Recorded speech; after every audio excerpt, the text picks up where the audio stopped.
اب یہ جو واردات ہونے جا رہی ہے کہ مسلمانوں کے ہاتھ سے ان کا دین لے لینا ہے اور اگر کچھ چھوڑنا ہے ان کے پاس تو مذہب چھوڑنا ہے. اب اس کے لیے یہ ضروری ہے، جو اسکیم ہے وہ یہ ہے کہ مسلمانوں کا جو فقہی ورثہ ہے اور جو کہ ایک تاریخی حوالہ ہے اسلام کو جاننے اور اسلام کی شرح کرنے کا، اس فقہی ورثے کو ہی مشکوک ٹھہرا دیا جائے. صرف اسی صورت میں ایسا ہو سکتا ہے کہ اسلام کی ایک نئی تعبیر اور ایک نئی تفسیر مسلمان معاشروں کو تھما دی جائے. اچھا، اب چونکہ مسلمان 1400 سال تک اسلام کو دین ہی مانتے چلے آئے ہیں اور ان کے سب علمی ذخیرے، ان کے سب فقہا، ان کی سب فقہیں اور ان کے سب علمی مراجع جگہ جگہ ان کے خیال میں اس گمراہی میں الجھے رہے ہیں جو اسلام کا تعارف معاشرے کے جملہ امور پر حاکم بن کر رہنے والے ایک دین کے طور پر کرواتی ہے 1400 سال سے. لہذا جب تک مسلمان اپنی ان فقہوں، اپنے ان علمی ذخیروں اور اپنے ان فنی اور تکنیکی مراجع ریفرنسز سے یہ برگشتہ نہیں کرا لیے جاتے، تب تک قدم قدم پر یہ ان گمراہیوں اور ان مغالطوں کا شکار ہوں گے جو صدیوں تک اسلام کو دین کے طور پر لینے کے ہی عادی چلے آئے ہیں اور اس کے علاوہ اسلام کی کسی تعریف سے واقف ہی نہیں رہے. لہذا جب تک مسلمانوں کو اس پورے فقہی اور تاریخی تسلسل سے ہی کاٹ کر اب نہیں رکھ دیا جاتا اور اس سارے فقہی ورثے پر ہی ان کے بچے بچے کی زبان پر ایک سوالیہ نشان کھڑا نہیں کروا دیا جاتا، تب تک یہ اسلام کی اس جدید مذہبی تعبیر پر بھی یکسوئی نہیں پا سکیں گے اور نہ چاہتے ہوئے بھی 21ویں صدی کی چیزوں کو ان پرانی چیزوں کے ساتھ خلط کرتے رہیں گے. لہذا مسلمانوں کو اس نئے دین یعنی سیکولرزم پر لانے کے لیے 2 محوروں پر کام ہونا ضروری ہے. پہلا یہ کہ اسلام کا تعارف مذہب کے طور پر کروانا اور میڈیا کی طاقت کو استعمال کرتے ہوئے اسی لفظ کو یہاں کا سب سے مقبول اور سب سے رائج اور سب سے معروف حوالہ بنا دینا. اسلام کے مذہبی تصور کو اس حد تک نمایاں کروانا کہ اسلام بالفعل مذہب کے اندر محصور ہو کر رہ جائے. تو یہ ہے وہ پہلا محور جس پر محنت ہو رہی ہے. دوسرا، اسلام کے اس تصور کو بلڈوز کروانا، اسلام کے اس تصور کو بالکل ملیا میٹ کروانا جو اپنا تعارف دین کے طور پر کرواتا ہے اور کرواتا رہا ہے اور جو مسلمانوں کے یہاں طویل صدیوں تک معروف رہا ہے. اس کے لیے ضروری ہے کہ اسلامی فقہ اور فقہا کو بیچ سے ڈراپ کروا دیا جائے.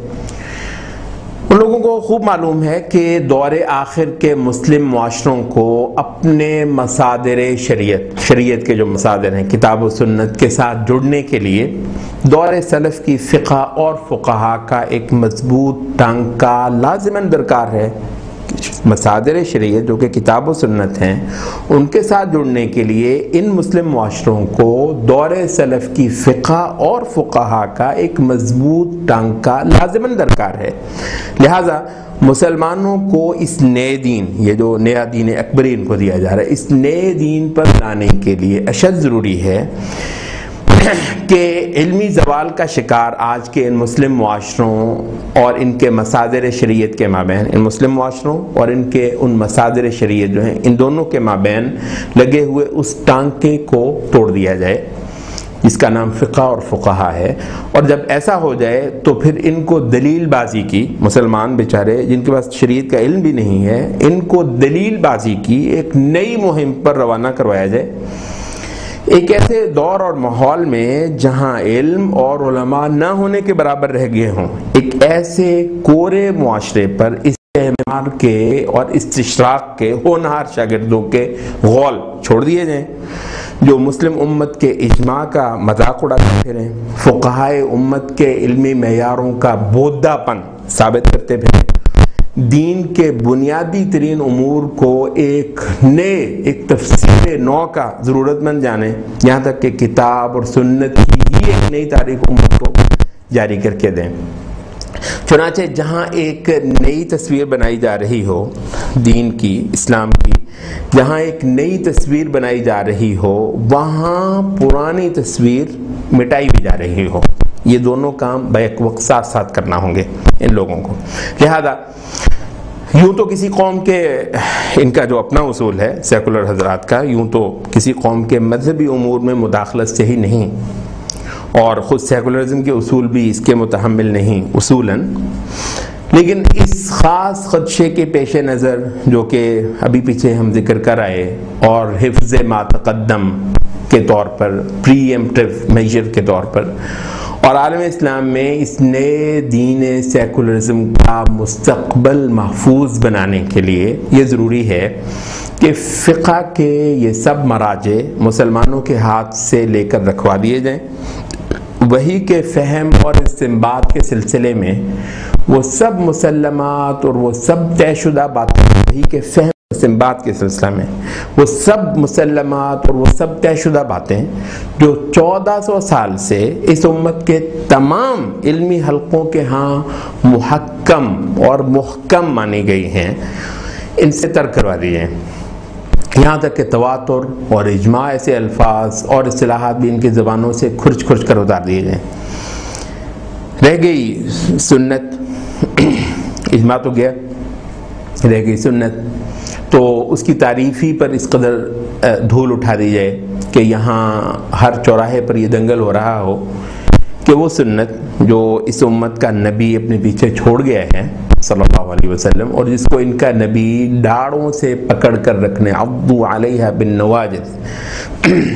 داڑوں سے پکڑ رکھنے کی نہایت زوردار تاکید کر گیا ہے ان کا نبی، وہ سنت خیر سے ہوتی کیا ہے؟ اور امت میں آج تک وہ سنت جو ہے وہ آیا کسی کو سمجھ بھی آئی ہے، یا اس امت کو لاحق اتنا بڑا ابہام دور کرنے کے لیے کہ سنت کیا ہے، سنت کی سٹینڈرڈ تعریف 21ویں صدی کے کچھ نابغاؤں کو ہی جاری کر کے دینا ہوگی، اور حسب ضرورت سنت کی اس تعریف میں ترمیمات بھی کرتے چلے جانا ہوگا۔ سنت سے یوں فارغ ہوئے رہ جاتی ہے کتاب اللہ، تو وہ جانتے ہیں کہ کتاب اللہ کو سنت اور صحابہ کی راہ سے ہٹ کر سمجھنے والا خود ہی کہیں خوارج کے گڑھے میں جا کر گرے گا، تو کہیں معتزلہ، تو کہیں قدریہ، تو کہیں جبریہ، تو کہیں نیچرسٹ، تو کہیں لبرل، تو کہیں سیکولر۔ ان گھاگ مستشرقین سے بڑھ کر بھلا کون جانتا ہے کہ کتاب اللہ کو سنت اور صحابہ کی راہ سے ہٹ کر سمجھنے سمجھانے کی ریت چلا دی جائے تو یہاں کی ہر ذاتی لائبریری میں ایک نئی تحقیق ہو رہی ہوگی، اور ہر گلی کے کونے میں کئی مکتب فکر پائے جائیں گے، اسکول آف تھاٹ، ہر شخص ایک اسکول آف تھاٹ ہوگا۔ اب چونکہ وہ اسلام جو 14 صدیوں سے مسلمانوں کے یہاں پایا گیا ہے اور اپنے مستند فقہی مکاتب کی صورت میں پایا گیا ہے، 1400 سال سے چلا آنے والا وہ اسلام کسی ایک بھی مسلمان کے ہاں، مسلمان کے ذہن میں، مسلمان کے اعتقاد کے مطابق وہ 1400 سال سے چلے آنے والا اسلام کسی ایک بھی مسلمان کے ہاں مذہب نہیں بلکہ دین رہا ہے، اور یہ بات مسلمانوں کے یہاں ہر شک و شبہ سے بالاتر رہی ہے کہ مسلمانوں کی ایک بڑی تعداد اس دین پر، اس اسلام پر عمل پیرا نہ بھی رہی ہو، اور خواہشات دنیا کے پیچھے لگ کر کسی وقت اس سے بہت دور بھی جا چکی ہو، اور بے شک اس کی جگہ بہت سی خلاف شریعت چیزوں نے بھی مسلمانوں کے ہاں بسیرا کر رکھا ہو، پھر بھی جہاں تک مسلمانوں کے علمی اور فقہی ذخیرے ہیں ان کے اندر آپ کو اسلام کی وہی پرانی تصویر دکھائی دے گی جو مذہب سے لے کر امور سیاست و معیشت و ریاست تک ان تمام معاشرے کے جملہ مسائل کو محیط ہے۔ چونکہ اسلام کی تاریخی اور فقہی تصویر متفقہ طور پر مسلمانوں کے ہاں ایسی ہی ایک کامل اور شامل تصویر ہے، لہذا مسلمان بچوں میں آج بے راہ روی عام کر دینے پر استعمار کی جو بھی محنت ہوئی مسلمان بچوں کو بے راہ روی پر ڈال دینے کے لیے، اس محنت کے اپنے فوائد ضرور ہوئے ہوں گے، مگر اسلام کی وہ علمی تصویر پھر بھی اپنی جگہ برقرار ہے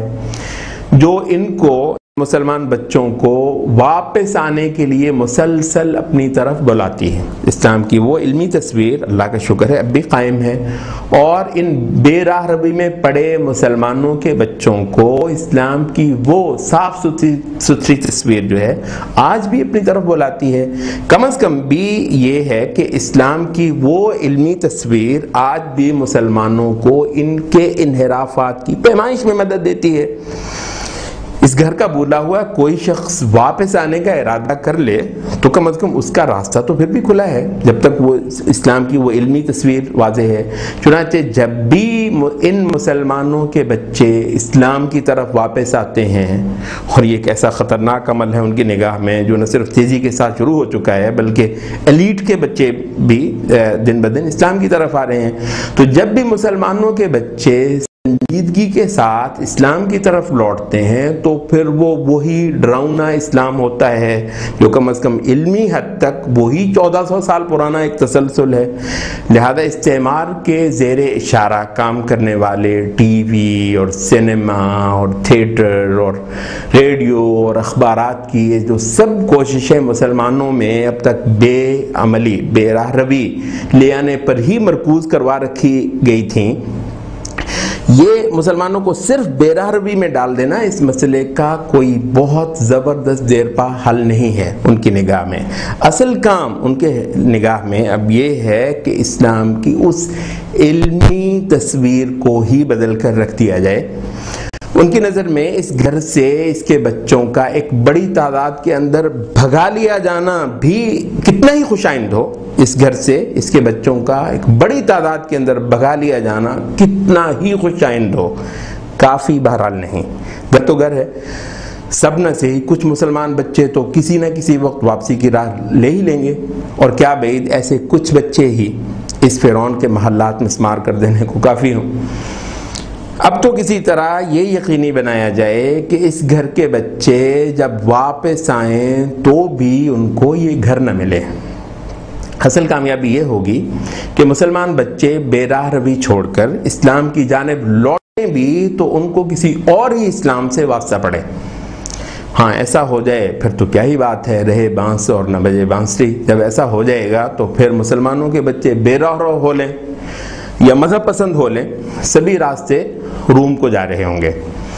چنانچہ مسلمانوں کے ہاتھ سے اسلام کی صرف عملی تصویر نہیں،